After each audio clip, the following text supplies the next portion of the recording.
What if nothing matters? That's the question that kept me up one night. Not the kind of insomnia that comes from too much caffeine or a looming deadline, but the kind that sinks into your bones. As I stared at the ceiling, the doubt grew louder. What if we're all just tiny specks hurtling through an indifferent universe? In that silence, it felt like staring into an infinite void, alone. Philosophers, thinkers, and dreamers have been gripped by the same dilemma for centuries. Socrates asked, "What makes a life worth living?" Nietzsche declared that God is dead, leaving humans to confront the chaos of existence.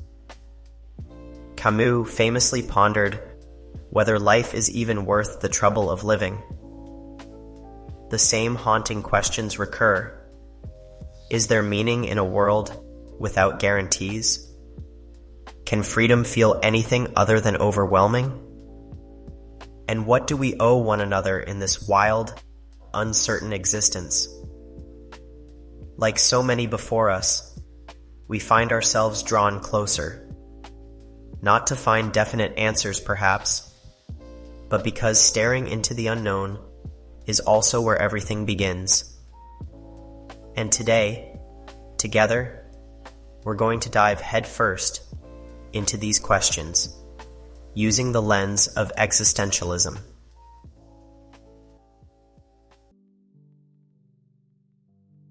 When most people hear the word existentialism, they flinch. They picture shadowy cafes filled with gloomy intellectuals declaring that life is meaningless. For centuries, much of human meaning came directly from religion, providing answers to life's most profound questions. As societies embraced scientific advancements and secular perspectives, cracks began to splinter these traditional structures of meaning. Key historical figures challenged established beliefs. Darwin with evolution, Nietzsche declaring God is dead, while the Industrial Revolution transformed society. Philosophers like Kierkegaard, Sartre, Camus, and de Beauvoir began wrestling with questions of authentic living and self-responsibility in this new context. Imagine a grand cathedral with its foundations cracking, walls collapsing, as people wander through the rubble, feeling adrift. Existentialism didn't emerge to lament the crumbled foundations. It came to ask, now that the old certainties are gone, what do we create in their place?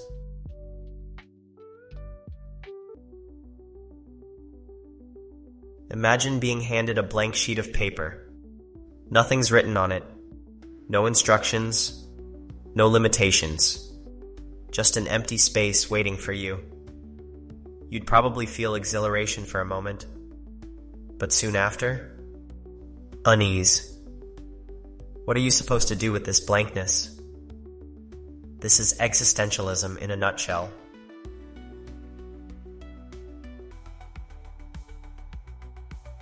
Traditionally, people believed humans had some inherent essence or purpose they were born with. Like a tool, you invent a hammer because you need to drive nails. But existentialists flipped this on its head. Jean-Paul Sartre argued that humans are born without predefined purpose. It's only through living, choosing, and creating that we define ourselves.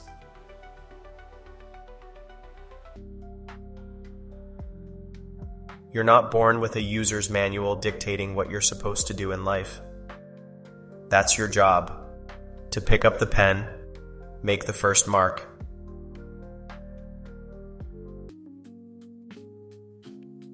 We are condemned to be free. Every choice, large or small, carries weight. Even not choosing is a choice. This isn't freedom as the absence of limits. It's freedom as the obligation to act, to engage with the fact that there's no cosmic blueprint showing you the correct path.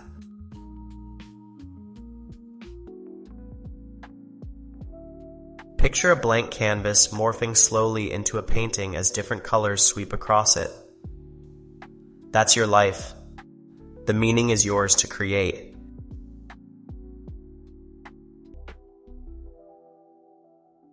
There's a moment in every existential journey that feels like hitting a wall. You've realized you're free to choose, but now the reality of that freedom starts to set in, and it feels heavy. That's existential anxiety. It's not the same as fear, which has a clear object. This is deeper, more nebulous. It's not fear of spiders or losing a job. It's the weight of knowing that, in the grand scheme of things, no external force has carved out a ready-made path for you. In existentialism, this anxiety is part of the terrain, and philosophers like Kierkegaard and Heidegger saw it not as something to escape, but something constructive. This anxiety, this dread, it's the call of freedom itself. To live authentically is to confront this anxiety head-on and still act, to make choices that align with who you truly are.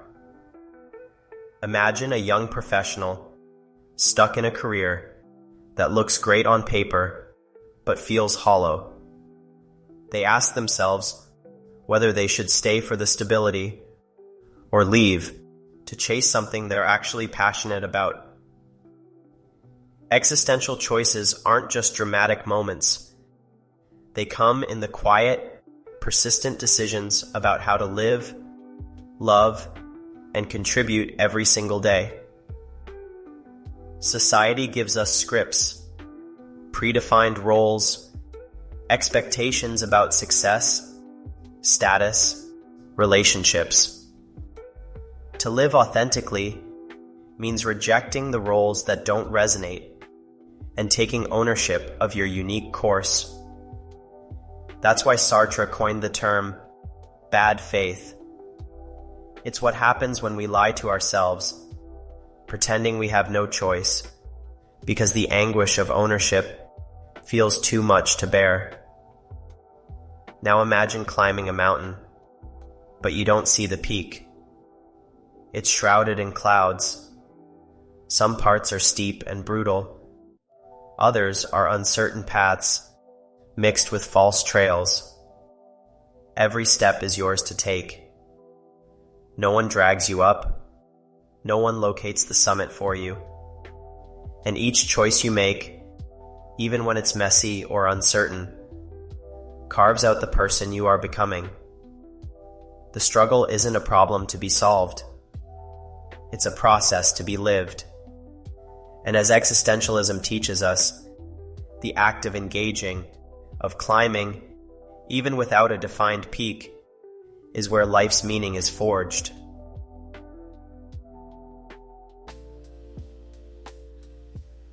If existential anxiety feels like being trapped at a crossroads with no signs, then the breakthrough is realizing you don't need a map.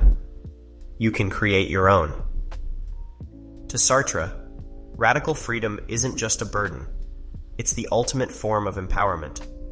Yes, no one hands you a guidebook for life, but that also means you're free to write your own. Freedom isn't about doing whatever you want without consequence. It's about conscious choice. It's understanding that every decision carries weight, that your actions shape not just your world, but ripple outward.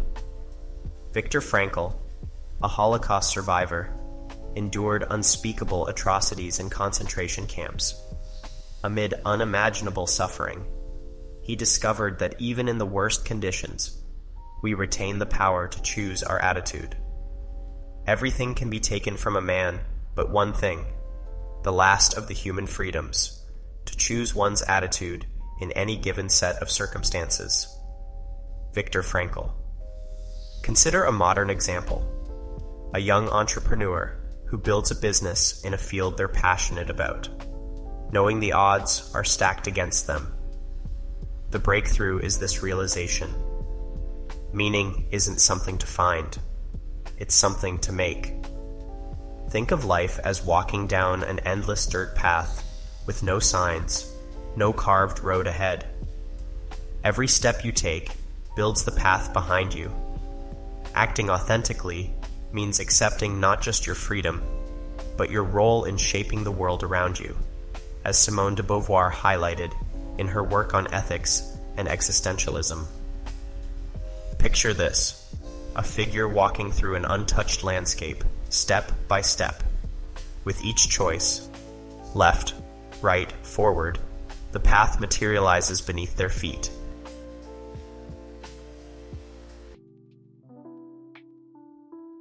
Existentialism is not about solving the puzzle of life. It's about learning how to live with awareness, freedom, and intention. Start with awareness.